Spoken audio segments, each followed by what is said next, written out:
ఈరోజు national handloom day సందర్భంగా మేమందరం ఇక్కడ హ్యాండ్లూమ్ వాక్ నిర్వహించడానికి మా పద్మశాలి సంఘాలు మరియు చేనేత సంఘాలు అందరం కలిసి ఇక్కడ గ్యాదర్ అయ్యాము. ముఖ్యంగా చేనేత అంటే మన స్వతంత్ర సమరంలో ప్రముఖ పాత్ర వహించింది. అలాగే మా మహిళలందరికీ చేనేత వస్త్రాలు అంటే చాలా చాలా ఇష్టము.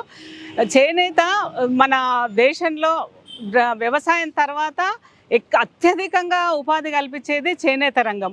సో ఈ చేనేత రంగము ఎన్నో రకాల సమస్యలను ఎదుర్కొంటుంది. ఆ సమస్యలన్నింటినీ పరిష్కారం చేసుకొని మన చేనేత రంగాన్ని మనం కాపాడుకోవాల్సిన బాధ్యత ప్రతి ఒక్కరిపైన ఉంది.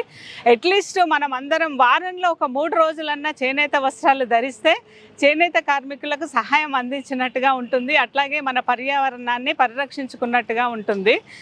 ముఖ్యంగా నేను ఈ సందర్భంగా ఒక్కటి గవర్నమెంట్కు చెప్పేది ఏంటంటే, ఈ వేదిక నుంచి ఇప్పుడు ఎట్లాగూ